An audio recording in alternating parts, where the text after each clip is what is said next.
Oh, hold on. There we go. Hey, everybody. How y'all doing? Good to see you. Thank you all for being here on this blessed Sunday, this holiest of Sundays, Star Wars Day. No, okay, I'm kidding. I'm just teasing. It's not. Yes, I don't need a bunch of inbox messages or anything.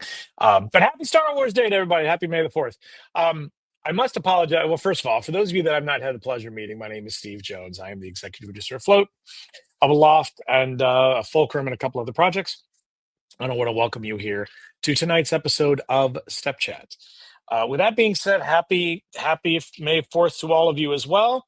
I actually have to apologize because I left the house this morning completely forgetting today was Star Wars Day. I know it's like sacrilege, and I was going to wear one of my favorite Star Wars T-shirts, and I forgot, so I apologize.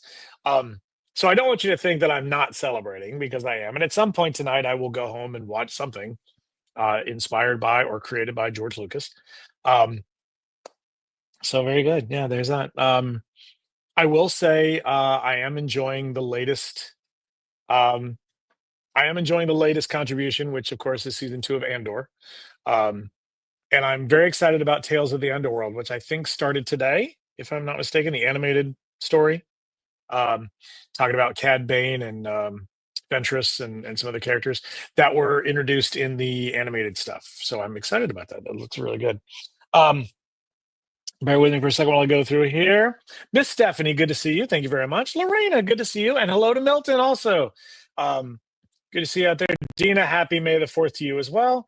Debbie Levy, thank you for being here, and thank you for being on time. I'm acknowledging you. Angela, good to see you as well. And I see that my bestie is out there as well. Hello, Natasha. Good to see you. And you want to talk about a hardcore Star Wars fan with the Princess Leia tattoo? There you go. So thank you. Don't think it's not unrecognized. Joette, good to see you. Thank you very much for being here. Um, yeah, there we go. Unfortunately, most of my May the 4th was spent working. I actually have a sculpture of a Space Needle that we have to install tomorrow. And so I spent a good chunk of the day doing that. Also, I had a lot of float stuff to work on today, and some emails to catch up on balloon designers. So I didn't get to enjoy very much. But that's okay, because like I said, I will celebrate in my own way later.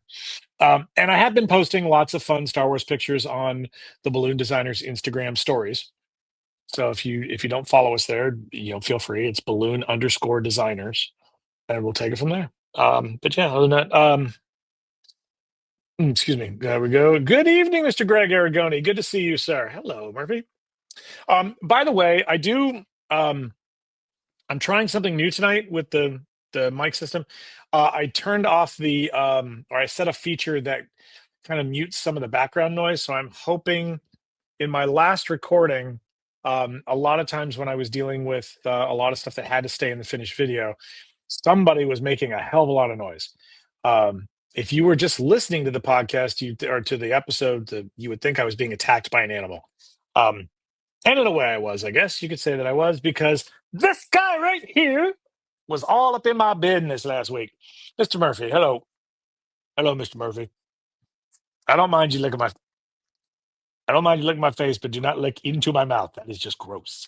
So hi everybody. So for those of you that have not yet had the chance to meet him as well, this is Murphy. And now he's all like, okay, where's your toy? Go play with your toy. Thank you. Thank you for joining me here on the show. You've already done more interaction in one episode than Roscoe did in probably 4. There we go. Um, so there we have it. Yeah, it's unbelievable. At 5 o'clock, this guy figures out it's time to go home, and at some point he's going to realize that, they say they got these clocks in. Well, every Sunday, dude, we're here till 7 o'clock at least every Sunday. Why are you doing this? He's been hounding me to get out of here and to go. Terry, Jacinia, good to see you. Pia Guadalupe, hola amiga, good to see you. So yeah, there we go. Yes, that's right. Yes, okay. Um, I gotta just stop saying this. I keep saying to myself, I don't have a whole lot to talk about tonight, and then I go for an hour. So let's allow me to get in a position here where I can make sure see, it's not ready. There we go. Okay. So let's get in a position here where I can share this with everybody. Let's get to the slideshow. Let's get moving.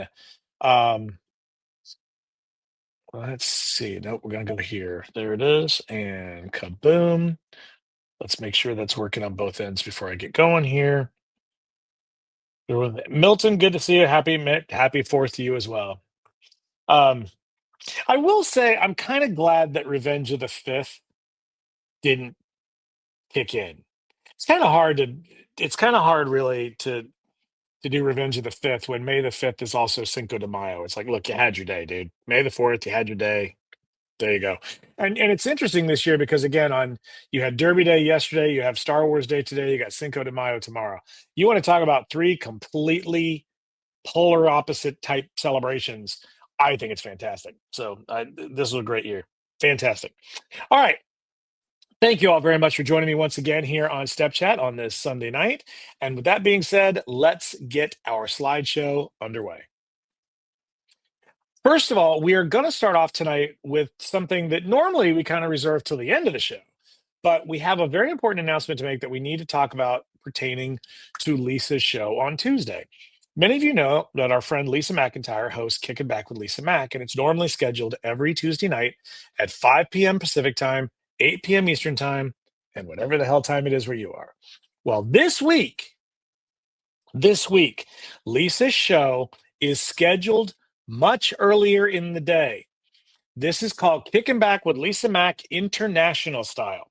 The idea here is that we are hoping to attract more of our international guests and attendees who might want to join Lisa on the call. But the problem is with her normal call, it's at like 2 or 3 in the morning where they live.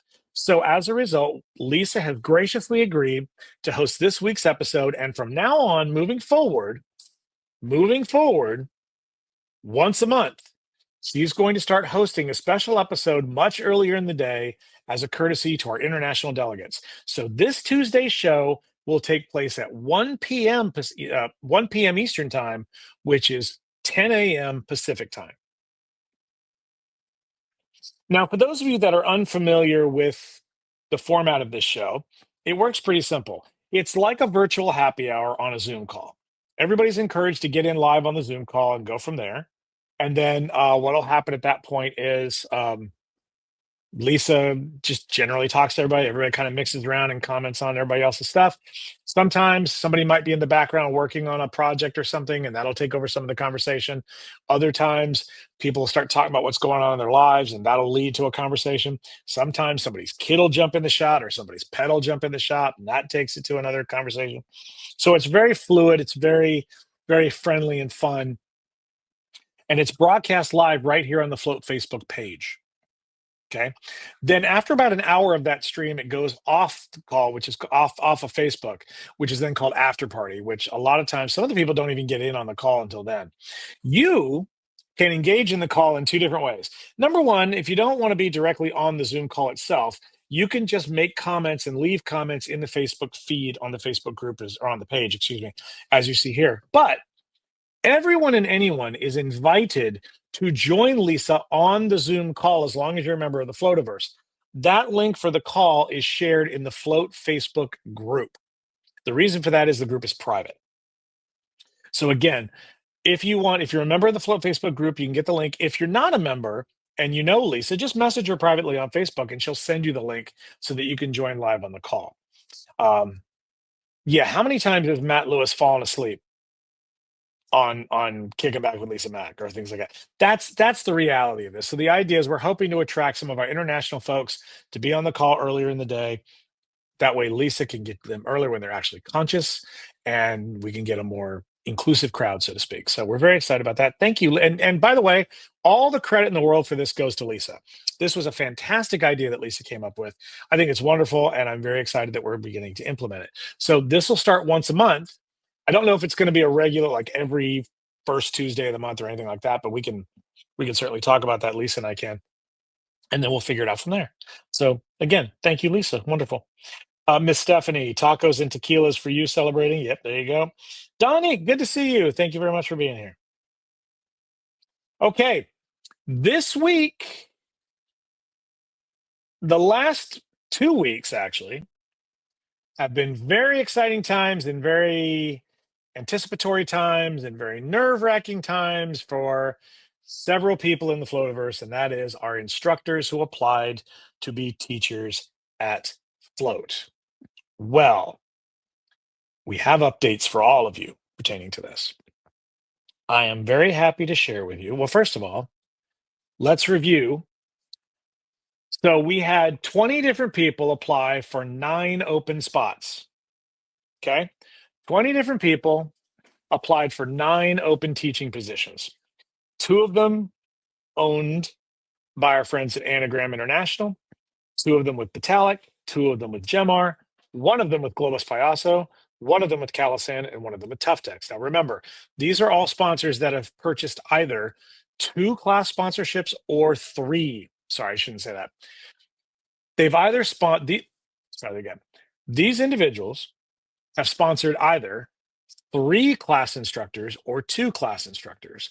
The first round, they get to handpick the instructor. So now this is in the draft period where they have to actually pick from the people that have applied to teach at Float from the general pool. Okay. With that being said, as of Friday afternoon,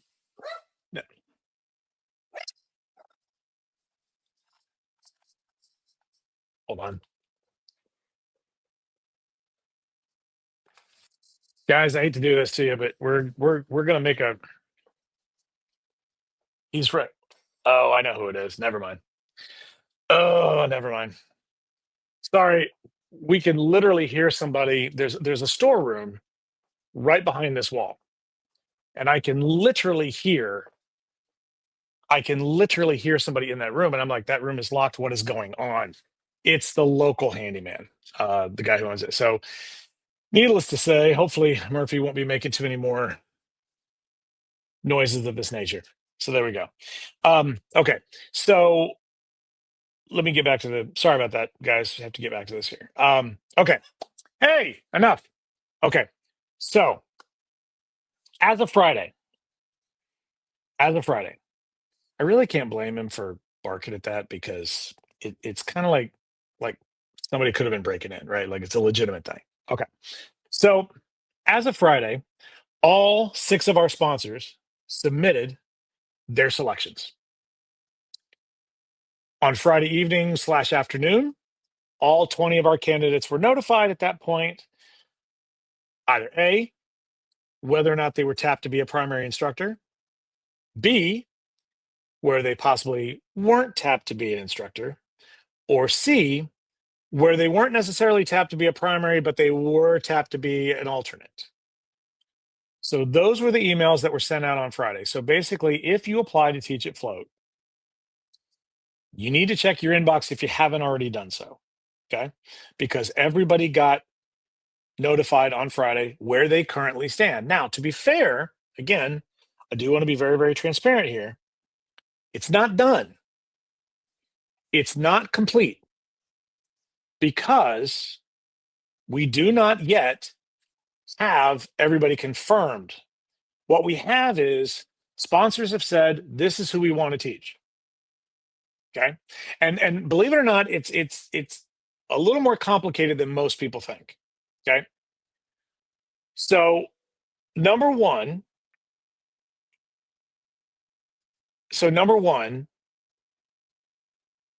we had all 9 spots were hold on, let me try this again.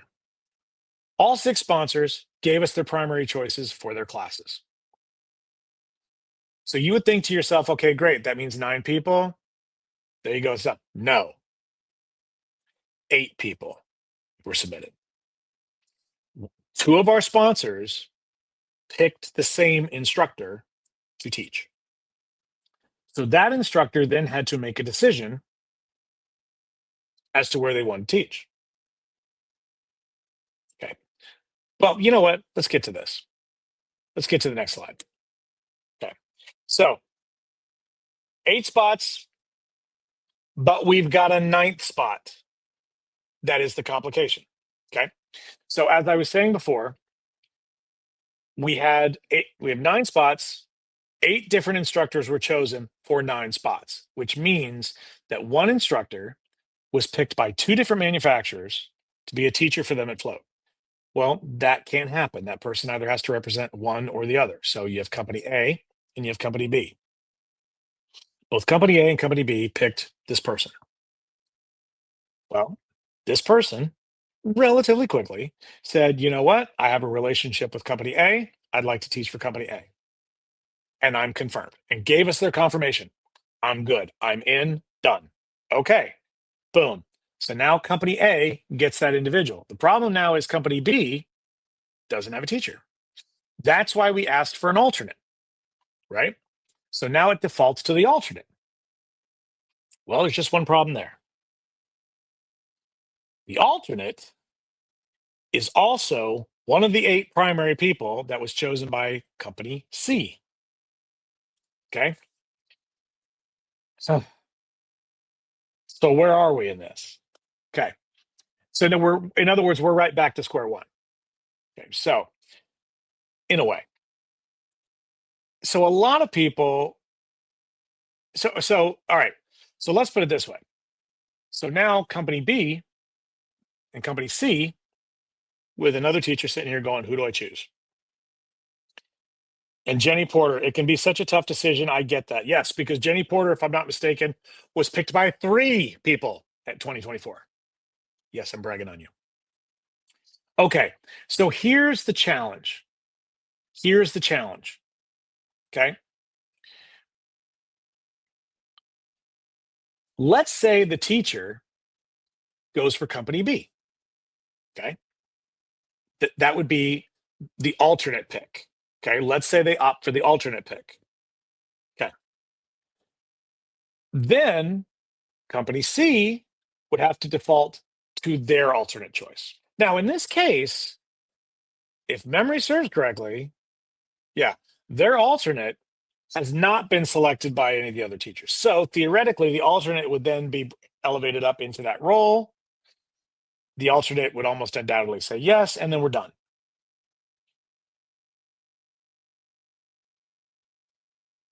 But the complication, of course, is that the instructor actually has a relationship with company C. So if the instructor opts for company C to represent, which of course is their choice, they can absolutely do it. That leaves company B in a very awkward position because now both their primary and alternate choice are gone, which means theoretically, anybody else that's still in the running that has yet to commit to anybody could be tapped. So those of you that got that letter saying, "Hey, you haven't been picked yet," you're thinking there's still a chance, and there is. There absolutely is still a chance. However, there is one other wild card effect in play. For reasons that I cannot go into at this time, the sponsor with company B, right? The sponsor that both if their primary and their alternate go in different directions. There is a very strong likelihood that that company will withdraw their teaching position. Now, before you start thinking, oh, they don't, oh, and it's not about that. And again, I cannot explain why it, but it would, and I promise you when I can, I will. And it'll all make sense when you hear it. You'll be like, oh, of course, that, yeah, I get it. Okay, that makes perfect sense. So it's not a matter of oh, if we don't get our way, we don't want it. No, that's not it. I can assure you that's not it. So what they would do is therefore cancel the sponsorship of the second instructor. That would mean that now another company could come in and sponsor the 25th instructor at float, right? If it turns out that one of our manufacturers that's already picked somebody, say like Elitex or Prima or something like that, say they want to pick a new teacher, they want to expand, right? If they were to come in and do that, then theoretically they'd have to pick from the draft. But the problem there is I do have a waiting list. And the first company on the waiting list would be a brand new sponsor, which means that company would reserve the right to hand pick their instructor. And because they can hand pick, they do not have to choose from the draft, which would take us back to only 8 open spots. It's very complicated. You got to have a scorecard to keep track of all this stuff. But that is the nature of this whole process. That is the nature of all of this. It's all about trying to be as fair as possible. It's trying to be as transparent as possible. And so, and I've already spoken to the company waiting. They're really hoping that happens. Like they're really hoping that a spot opens up so they can take it. So if you got the letter on Friday that says you haven't been chosen at this time, but all hope is not lost yet, that is a true statement.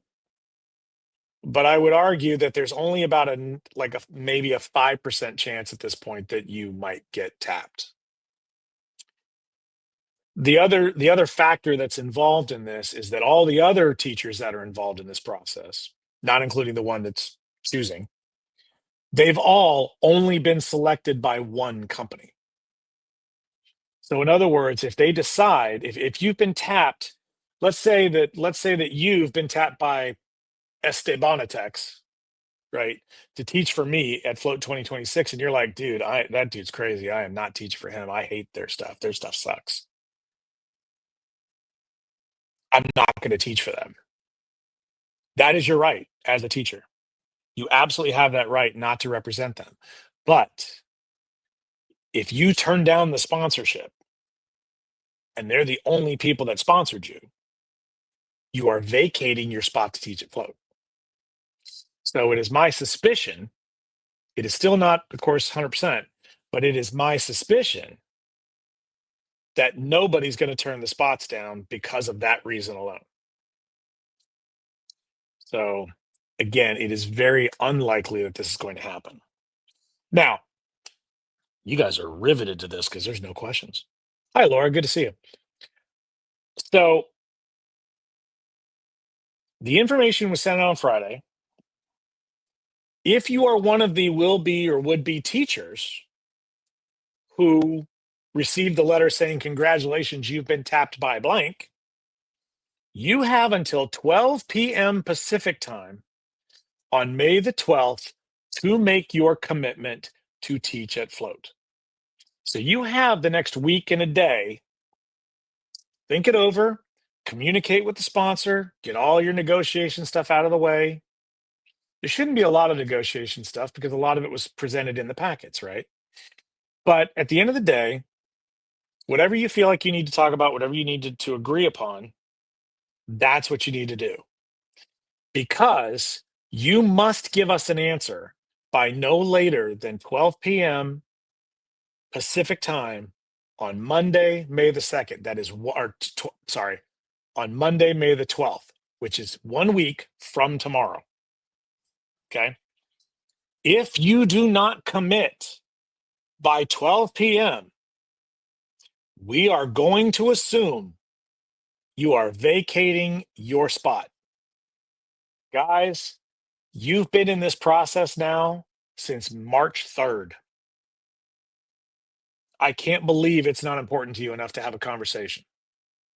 If there are barring circumstances, maybe a day, maybe, but don't bank on it. It would take a lot to get an extension of that nature. I hate to say it, but even in the hospital, you can email. So I'm not trying to be insensitive, but there you go. So there you go. Greg, I'm glad you're dealing with all this. My eyes are crossing back and forth. Chainly, May the 12th is your birthday. Well, happy birthday. Arlene, good to see you. Now, once this all comes to terms, once everybody gives their commitments, then the deadline for everybody involved, at this point, pretty much the sponsors. Because again, let's go back to this. Let's say that our teacher that's in the middle, right? Between two sponsors. Let's say they wait right up until 11:59 a.m. on May the 12th to make a decision. Should that occur, then that means that we have to go back to the company B and ask them, okay, what route would you like to go now that we are facing this? Are we going to try to get another teacher, or are you going to forfeit the spot? And then we're going to sell it off to this other company. I already know what direction they're kind of leaning. So it's not, again, it's not confirmed, but I know what direction they're leaning. All of the details of all of our teachers have to be finalized by no later than 5 p.m. Pacific time on Friday, May 16th. This means any loose spots have to be picked and filled. This means all the negotiating be done, all of it should be done at this point. On May the 16th at 5 p.m., you're set. This is who we're presenting at Float. We're done. That's what I'm looking for by no later than this. Now, to be transparent, chances are most of this will be done Monday the 12th. Because again, if a sponsor said we want to pick you, you turn around by May the 12th and say, I accept, that's pretty much done. So we're really only talking about one company in this situation that will have a deadline to deal with on May 16th. If you are one of the if you are one of the individuals that is in the waiting period where you're like, I got that email that says I didn't get picked yet, blah, blah, blah. The absolute latest you will know the answer is May 17th. And I will be notifying everyone by May 17th. There is nothing more than I hate that when a client asks for a bid and I submit a bid and they just ignore you. Right? Even if they don't want it, events change, whatever, they don't even have the courtesy to tell you. You went to all this time and effort to send them a quote. I've been one of these people in the past who applied to teach at events and didn't get picked. And I've been asked to submit this and asked to submit that and asked to submit this and that. And then they don't even have the courtesy to tell me I didn't get it. And I figured out before they announced who was teaching that I didn't get it, but I don't officially even know that I didn't get it until they announce all the teachers. I refuse to run Float that way. If you take the time to fill out that application and you got accepted in the process, I'm going to be the one to tell you where you stand. Because I respect the time and energy that you put into this way too much to disregard it. And with all of this being said, we will be announcing all of our remaining teacher spots in the general class sessions and in the master class sessions the week of May 25th, 26th, 27th, 28th, and 29th. Yes, I am aware that May 25th and May 26th is Memorial Day weekend. Scheduling conflicts, originally this was supposed to be the week of May 18th, but scheduling conflicts came up and it wasn't going to work out. And so we will begin announcing teachers on Sunday, May 25th. I will host a special edition of Step Chat on Thursday, May 29th. And I want to remind everyone that May 31st, the last day of this month, is the last day to get discounted registrations for the academic passes, for the jam passes, and for the weekend passes. So if you want to get the cheapest rate you can get right now, Saturday, May 31st is the last day for those discounted prices. The international rate will not be going up. And despite what some of you think and thought and argued, the foundation level class will not be going up. It's going to stay exactly where it is. We can talk about it later if you really want to know. Okay. Now that we've covered all that, sorry, I don't know what it is, but I'm itching like crazy. Now that we've covered that, let's enter the world of Aloft, our 24-hour streaming program. Very happy to share with you all that once again, with May being Mental Health Awareness Month, our next class coming up on May 13th is with Sharessa Sawyer. She is a licensed event specialist who specializes, or I'm sorry, she is a licensed social worker who specializes in event professionals, and she'll be hosting our virtual class this month on avoiding business burnout and overall mental wellness. That'll be taking place on Tuesday, May 13th at 6 p.m. Eastern Time, 3 p.m. Pacific Time. And that's right, whatever the hell time it is where you are. All of our Aloft members get free access to this live class, as well as to unlimited access to the replay after the class is over.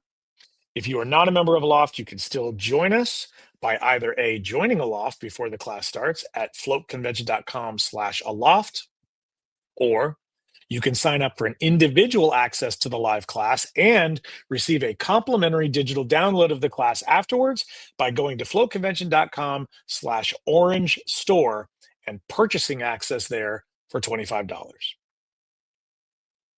Dina, thank you very much for posting the link to Aloft in the Facebook chat. Thank you very much for that. Appreciate it. I, for one, am very excited about this class. I've talked about it before. I actually saw her about a year ago teaching a class for, I don't know if it's pronounced WIPA or not, but it's the Wedding Industry Professionals Association or whatever. And I just thought, you know what, that would be a really good class for us to offer, especially for a lot of small business people that are really kind of freaking out right now with everything that's going on in the world. So with that being said, I, for one, am very excited about this class that is in just over a week. So we will see you all there. I would also like to remind everyone that the free former Balloon Training Institute video download library giveaway is going on now. Throughout the month of May, it is going on to all of our former BTI members and to all of our current Aloft streaming members. So again, one more reason why you would want to join Aloft. As long as you join on or before May 15th, you will be entitled to download all of the entire former BTI library for absolutely for free. No strings attached, nothing going on. You absolutely get to keep, and you get to keep those forever because you've downloaded them and they are yours. But you must join Aloft on or before May 15th in order to take advantage of this offer. If you are a former member of Balloon Training Institute and you did not receive the email on May the 1st pertaining to your digital download access, please contact me privately and I'll get back to you as soon as I can. We did have a bit of a challenge when we uploaded the BTI mailing list into the Float mailing list.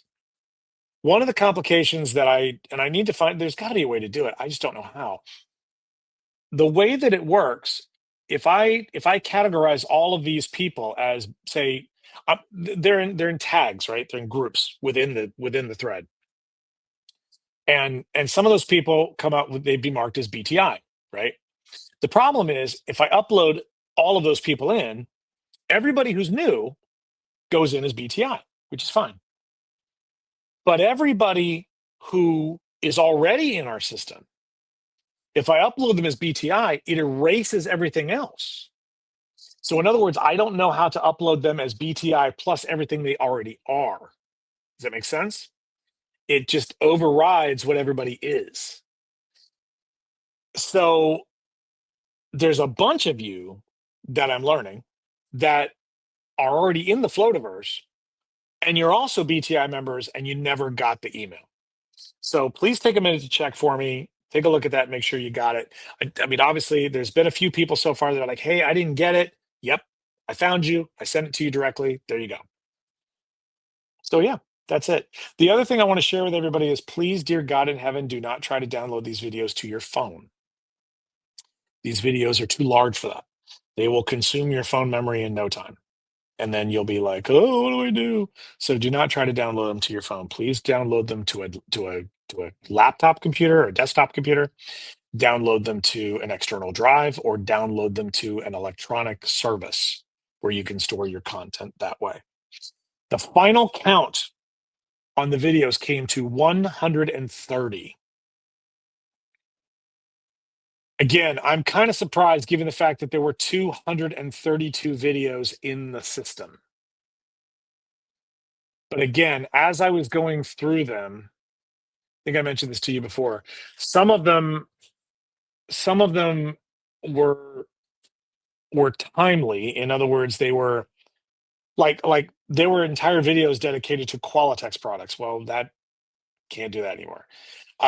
There were videos dedicated to products that other products that no longer exist. Some of the content in the library wasn't theirs. I'm not suggesting that they stole from other balloon artists, but they had promotional videos in there from other balloon companies or balloon related product companies. And I honestly don't know that we would have the right to distribute that content given the fact that technically they were selling access to it, which is a challenge, right? I mean, that's questionable right there. So we deleted all of that out. Well, that was probably 40 or 50 videos right there. Um, there was a lot of duplication. There was a lot of videos that were in there 2 and 3 times, which we took out. Um, and then there were some videos that were like part one, part two, part three, and then there's the whole video over here. Well, there's no sense in putting parts one, two, and three in and the whole video. It just didn't make sense. So we eliminated. So we got it down to 130 videos. And again, if you're a member of Aloft between now and May 15th, you'll get access to it. A couple of you have asked, why do I have to be if the download process ends on May 31st, why are you telling me I got to join by May 15th? I'm telling you this because you need time to download all these videos. As I've mentioned before, what I am not going to do is have somebody join Aloft on May 30th and then call me in a panic at 10 something at night on the 31st. You got to give us more time. I don't have enough time to download this stuff. No, that's on you. That's why we're cutting off the promotion on May 15th. So it is very imperative that you join by May 15th if you want the option. Linda, good to see you. Thank you very much. Now, somebody else made a comment too about, well, what happens if somebody that's a member doesn't find out until after June 1st that their video access is gone? We'll deal with that on a case by case basis. I didn't say I was throwing the videos away. They're all stored on a backup drive. If we run into that situation with somebody, then we'll address it on a case by case basis. But what I'm not going to do is leave this content out there for free downloads for an eternity. It's just not going to happen. And as I've mentioned before, we're not uploading it into the Aloft system because I do not want the former owners of Balloon Training Institute to represent Float in any way, shape, or form. So there you go. Okay. One of the projects that I worked on today, aside from building a balloon sculpture, was I was working on, let's try this again for my recording purposes. One of the projects that I was working on today was our sponsor packet, which is coming out in June. The sponsor packet consists of all kinds of different ways that companies that want to promote themselves at Float can do so. And again, in an effort to keep the costs of Float down as much as possible, we are looking for all kinds of ways to try to find sponsors to pick up added revenue for the convention so that we can keep our prices as low as we possibly can for you, the delegate. And again, sponsors have the choice to sponsor things or not. They're not forced to do it. They don't have to. One of the things that we worked on today was the Floaty Awards. Now, first of all, it is absolutely true. We have a new category. Kind of, I got to admit, I don't really understand why I never thought of this one before. Up until today, we had 32 categories in the Floaty Awards contest. Now, for those of you that are unfamiliar, the Floaty Awards is a way for balloon artists to compete at Float without having to actually compete at Float. Basically, what happens here is this is a photo submission contest where people have the ability to submit photos in any one or more of the 32, now soon to be 33 different categories. And then a judging panel reviews the pictures and they pick the best one out of the group. We have had, in the history of the floaties, we've had one tie, and it happened last year. It was in the murals competition. Um, I can't. I know one was Arturo Castro. I cannot, for the life of me, think it was Julio. I think it was Julio Hernandez who was the other one. Um, they tied in the mural competition, but that's the only time it's ever happened. So basically, if you're one of those people that likes to compete but not necessarily in front of people, this is a great way to do it. And there's a myriad of categories. There's arch, column, baby shower, gender reveal, teen event, corporate event, nonprofit. There's mosaics, there's mixed medium, there's literally 32 categories. Well, now there are 33. I am thrilled to share with you that we are adding a 33rd general category into the Floaty Awards, and that category is distortion effect. So we will now add a new category in exclusively for those of you individuals that love to do distortion. That does seem to be getting more and more popular. So the we haven't come up with the exact criteria yet because I literally just thought of it today. But that is going to be the new category at Float. So in other words, if you're one of those individuals that loves working with distortion, then you would submit designs in the distortion category that are heavily influenced by distortion technique. Here's what I'm going to tell you. I get it. You like to make flower petals. That's probably not going to be enough to win this category. You're going to have to really find a creative way to use distortion to win the Floaty Award. However, we still don't know yet. For all we know, we may get 2 entries, and a flower might win. Who knows? So again, this is how it's going to work. The floaties. If I'm not mistaken, the November 17th will be the date that the floaties will actually open, and you will have until January 3rd to make your submissions. As in previous years, we are going to offer there is an administrative fee for you to submit a floaty entry. And again, like past years, we're going to do it the same way. For the first couple of weeks, it'll be like $3 a submission. Then it'll go up to $5 a submission. And then that last week or two before the deadline, it goes up to $7 a submission. The reason for this is simple. We want you to try to get them in sooner than later. We want you to save time and money, get them into us sooner than waiting until the last second. Because again, when in the past, when we haven't done it this way, we would get an absolute avalanche of 500 to 600 photos in 3 days. That's just too much for us to deal with when we are literally a couple weeks away from the start of the convention. Now, the reason why I was working on this today, and I don't have a special slide for what I'm about to talk about, but it's fine. This year, we are going to allow sponsors to sponsor not only the 33 existing established categories of the Floaty Awards, but they will also be able to create their own category if they wish to do so through a sponsorship opportunity. Now, there is one very important thing that I have to share about this idea. If you are a manufacturer or a sponsor listening to this right now and you're thinking, oh my gosh, right?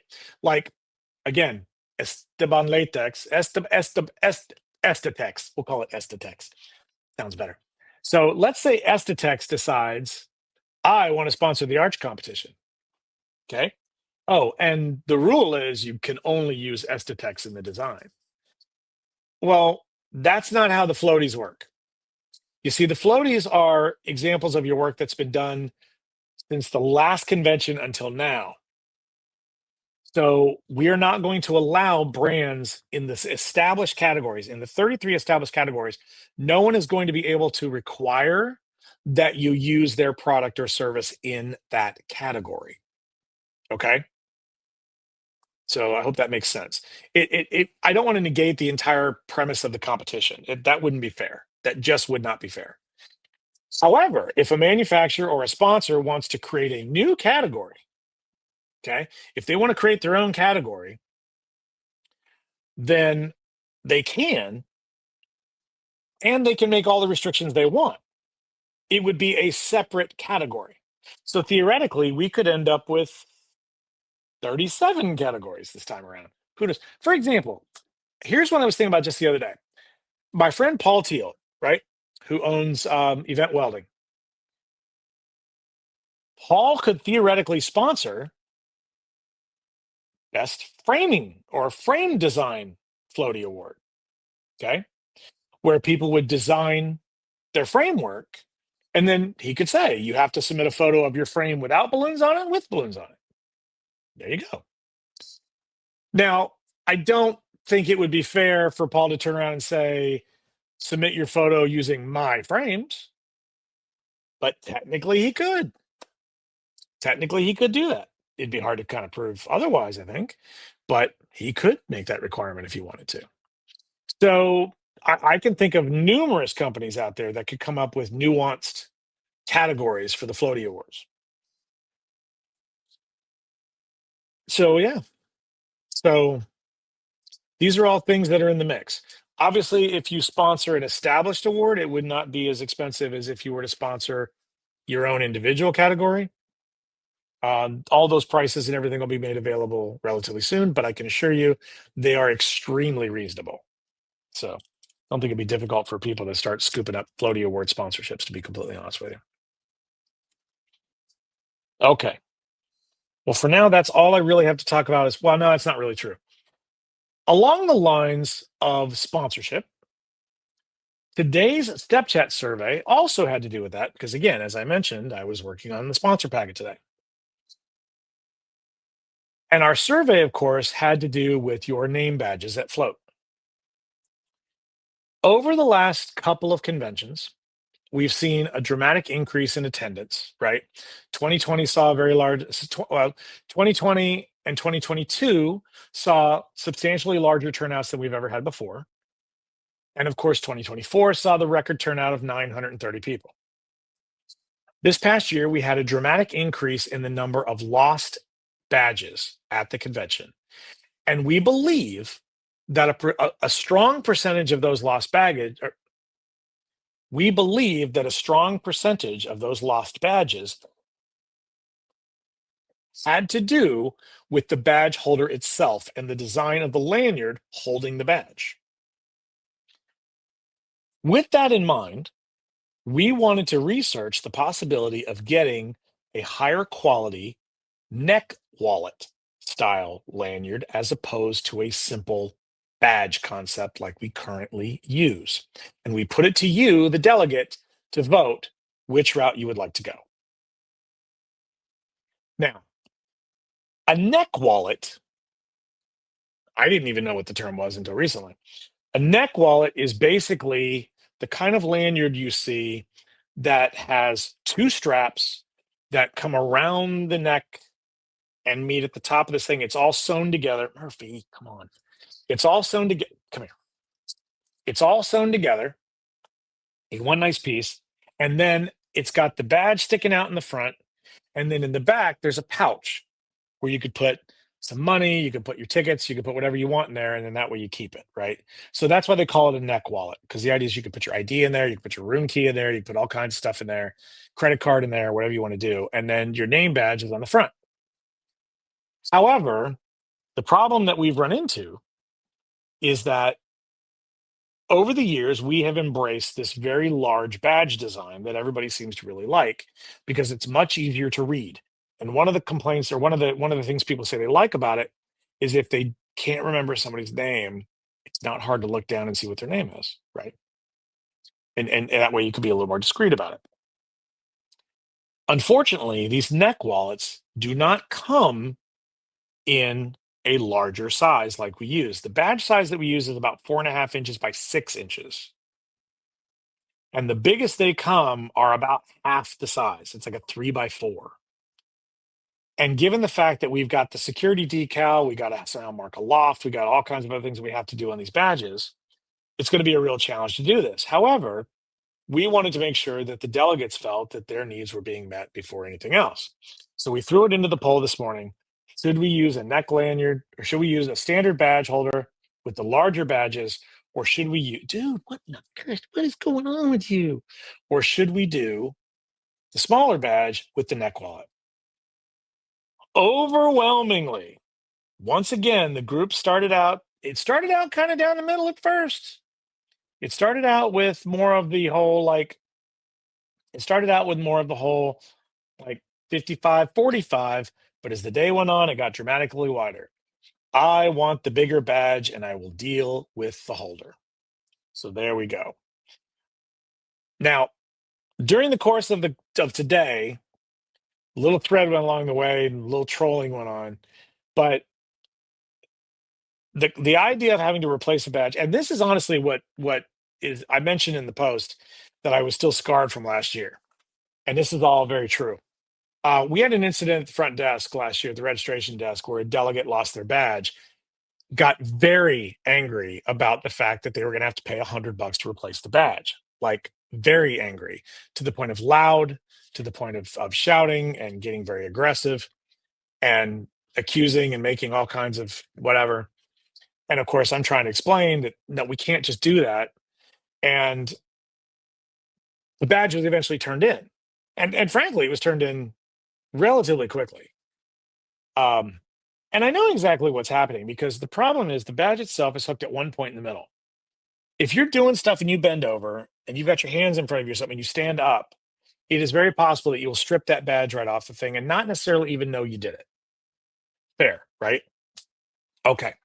So the concern here is, and then when they found the badge, I literally was, oh, I heard they found you. Oh, don't you even talk to me. Stephen Jones, you don't say a word to me. It's like, I mean, literally like made a scene at the reg desk. So naturally, my immediate reaction was to say something that essentially rhymed with an aquatic animal, an aquatic bird, and a female sheep in that sequential order.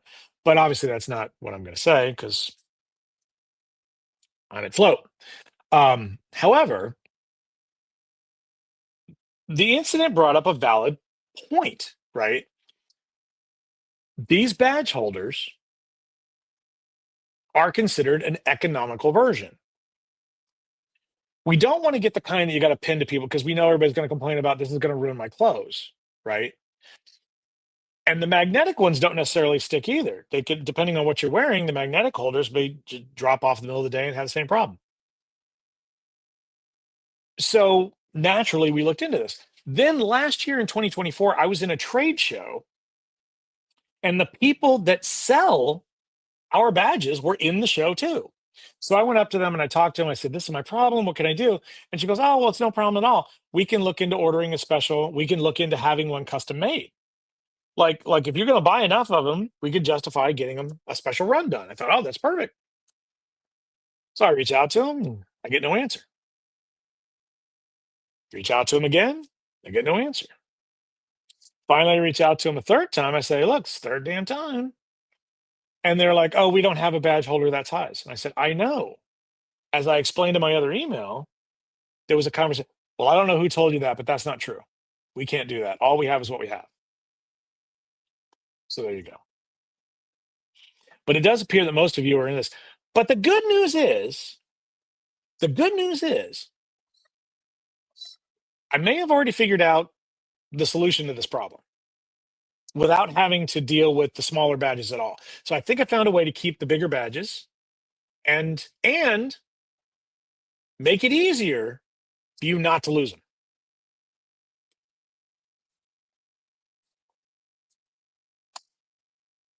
Switch lanyard style. These lanyards don't come together at one point. They clip on our badge holder on both sides. Okay. So with that being said, there you go. So, and our badges have two slots on the side as well. So it would still drape around the neck. The best part about this too is now we don't have to worry about it flipping around because it's in two spots, right? Normally, what I do when I create these badges is I print each badge twice and then put them back to back so that it's inside so that if it flips around, you can still see the name badge. Now I don't have to do that anymore. I can just do one side because So then I don't go through nearly as many badges like I've been doing in the past. So that's a great thing. There you go. Then at the same time, with this system, let's say, well, first of all, there isn't nearly as much pressure being put on the one point, right? You don't have that middle point where it's bearing all the load. And if you break it from that point, the whole thing's gone. If you inadvertently break one side, it's still hanging onto your neck. And you'll be like, oh, I broke my badge. And then you take it back. We get you a new badge holder and we use that badge in the new badge holder. Okay. So that just seems to make a lot of sense. There you go. Wait, but if one side rips out, it's still going to fall right off. Not necessarily. Not necessarily. There's a very good likelihood that it could get caught on your shoulder. It could fall far enough. It'll come as it falls off of you. You could feel the other strap come down. I disagree with that entirely. I do believe that there's a very good likelihood because remember, if it breaks at this point, the entire length of the lanyard now has to fall off your neck. Different situation entirely. Different situation entirely. I think it's going to be much better. Catherine, ignore this. I'm guessing that you are having a different conversation, and there you go. So I'm very satisfied with this new option. I think this is going to solve the problem. And I want to thank each and every one of you for voting today to help show me that maybe this wasn't as big of an issue as I was led to believe, or as I necessarily thought. Hannah True, in prior years, the clear badge holder had pretty sharp edges, could pop balloons. Is it possible to look into a different style that might have softer edges? Unfortunately, no. That is pretty much the only size badge holder they have for our badge size. So what they did, because I know exactly what you're talking about. They used to be, it's not, it's the type of plastic they're using now. They used to be a much softer, almost pliable badge holder. So that like when you would it would bend and flex a little more. Now they're made from a cheaper, more rigid plastic. And that's why you're experiencing what you're experiencing. And I agree. The moment I opened that box, I went, what the hell is this? Because we had some of the old badge covers left over, and then we go to the new one. I'm like, oh, this sucks. But yeah, so I'm assuming it was a cost cutting measure for them to obviously save money and still charge the same price. So that's my guess. So, but thank you for bringing up that point because it is an excellent point to make. I also want to remind everybody that last week's summary episode was posted on Tuesday. That was episode 261. And just as a reminder, we everybody seems to really be enjoying this now as far as the YouTube channel goes. So we will continue to broadcast live here on Sunday nights. Tomorrow on Monday, the full episode of this broadcast will be put as well on our YouTube channel. So if you're interested in trying to track this and past episodes down, it's much easier now to find them because we're putting them directly onto the YouTube channel. These will always be posted on the following Monday after Step Chat. And then on Tuesday, the summary edition will be uploaded to our YouTube channel as well. You'll also notice now that we are going to use a different version of Roscoe in each of these thumbnails. I realized that it was kind of confusing to some of you because we were using the same graphic essentially to recognize both the summary and, well, it wasn't the same exact graphic, but it was very similar. When Roscoe passed away, the thumbnail that you see on the far right, him descending the stairwell, was the original Step Chat logo. That was the original version of the logo. When Roscoe passed away, as a tribute to his ascent, we changed the cat's position in the graphics so it was more apropos, so to speak, of our thoughts of Roscoe. This way, we thought, okay, we're going to use the previous example to delineate between the full episode broadcast or recording, excuse me, and the summary recording. So, if you're interested in the summary recording, be sure to look for Roscoe going down the stairs. If you want the full episode on our YouTube channel, look for Roscoe going up the stairs. And speaking of our YouTube channel, I do want to remind everybody once again that we are at youtube.com/@symbol the Floativerse. And again, please like our videos, share our videos, and subscribe to our videos to help our channel reach more people. We would greatly appreciate it. And if you do want to be notified whenever we upload a video, if you ring the bell on our channel, that will do it also. Okay. All right. And finally, one last reminder for everybody, just to once again remind you all that Kicking Back with Lisa Mack this week will be hosted on Tuesday, May 6th at 1 p.m. Eastern Time, 10 a.m. Pacific Time. That's right. Whatever the hell time is for you. There you go. Whatever the hell time it is where you are. Messed up my own line. There you go. That's coming this coming Tuesday with Lisa McIntyre. And that, my friends, will do it for this episode of Step Chat. There we go. He's going nuts because the guy is still dealing with the yard out there. So there we go. Dina, thank you very much for posting that link in the Facebook group. Thank you very much. I do need to apologize to everybody because there were two slides that I forgot to include. One of them I've already forgotten. I recalled it halfway through the chat and I completely forgot what it was. But I did forget to include another slide in here. And that is that our friend, Lisa McIntyre, hi Murphy, who doesn't have enough to do, is starting up the official Fit for Float group again this coming week. And once again, she'll be hosting weigh-in Wednesdays on Wednesdays every day or every Wednesday in the group. There is a Facebook group called Fit for Float. If you would like to be part of it, you're more than welcome to do so. We thought about putting the Fit for Float information in the general group, but then we thought some people might not want to be promoting that kind of stuff there, which is fine because they don't necessarily want to share stuff and all that other thing. So yeah, there's that. So Lisa will be hosting that group once again, and that'll be starting up this week. So by all means, if you'd like to be part of it, jump in and get in there. Um, I will post a link in the chat tomorrow in the main group about that for everybody so you can find it and take part in it if you want to. Miss Stephanie, hotel update. You're talking about suites. I do not yet have an update for you. I apologize. I'm still a little bit frustrated because the whole reason why we were delayed on the I just remembered what the other one was. The whole reason why we were delayed on the link from the hotel in the first place is because they wanted to put the suite options in the link and then they didn't do it. So let me follow up with them again and see if I can find it. Oh, Dina just posted the link to Fit for Float in the chat. Thank you for that in the Facebook chat. So thank you. Again, for those of you that are wondering, because we are now recording this episode and we are sharing it on YouTube, I'm trying to be more conscious of how I record these episodes. And like, for example, I don't want to tell people watching on YouTube that it's in the chat when there is no chat on Facebook regarding this live broadcast, right? So I'm or on YouTube. So I'm specifying the difference there. So there we go. So thank you for that. And I just remembered what the other point was. The other slide that I forgot to put in tonight and forgot to mention was our payment plan. Some of you have been asking, hey, what's going on with the payment plan? I'd like to enroll. Part of that's on me, and part of that now is on the web guys. I'm waiting on them to get it uploaded.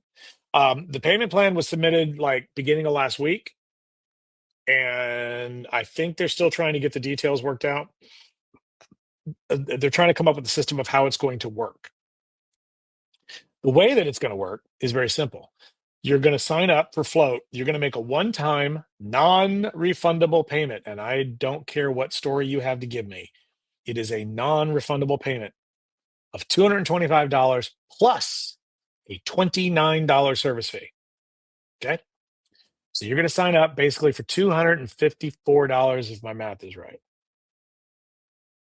Yeah, I think that's right. 254 if memory serves correctly. So you're going to make a one-time fee that is non-refundable. Then for the next 5 months, your card is automatically going to get charged $114. Long as you meet the timeline, that will close you out at a registration fee of $795 plus the $29 non-refundable fee. Once you have completed your payments, you will then receive a special link to then officially register for the convention. You will not be allowed to register before that, period. You will not be allowed to register. You will not be allowed to join the forum. You will not be allowed to get a discounted room at the hotel. You will not be allowed to do any of this until that fee is paid. Why is that? The last time we did a payment plan was 2017. I believe it was. Of all the people who entered the payment plan, only 10% of them actually completed the payment plan and attended the convention.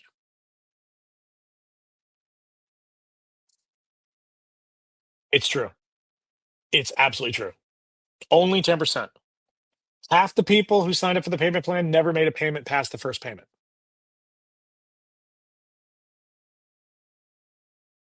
Half the people never made another payment. And yet we let them book rooms at the hotel. We let them, no, no, we learned. We learned. Can't do that anymore. Period. So there's that. So if you guys have any questions or anything, now is the time. I can hang out for a few more minutes and wait to see if anybody's got anything for me.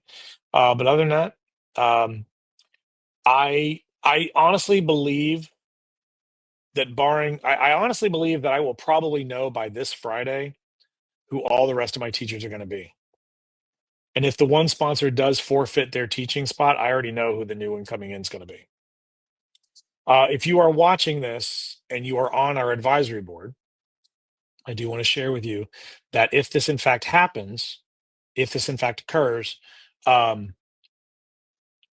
we'll have another set of classes that'll have to be reviewed, but this will be a handpicked instructor.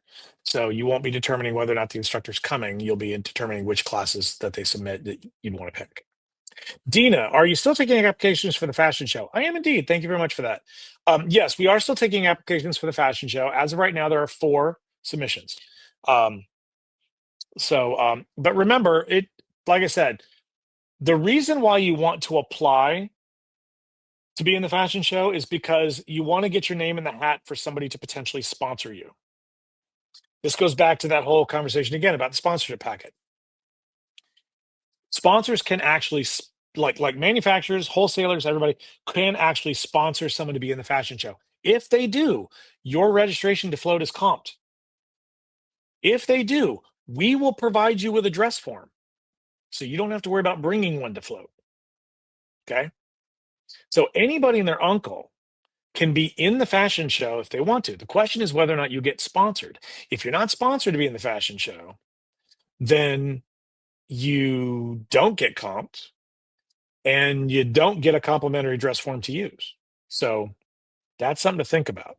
Um, Now, again, some people have gone directly to sponsors and say, "Hey, sponsor me, sponsor me, sponsor me," and they've said, "Sure." So that's always a possibility too. But and then somebody else, what kind of skill level do I have to be? You really, I swear, if you've got the guts to do it, you can do it. If you have the guts to do it, you can do it. That's all there is to it. We're not going to turn somebody away. As long as you are making a legitimate attempt to make a decent dress to be in that show. If you come up with something just ridiculous and you're just trying to be obnoxious, then the answer is no. Like if you walk in and you literally have like a 260 and like a 260 down here and you're like, I made a dress, you're going to be sent to the door. You're not coming in. I mean, the whole point of this is to show off artistry. It's not to be cute. It's not to be clever. It's not to be the center of attention. Okay. So that's what this is about. So, and situations like this do occur.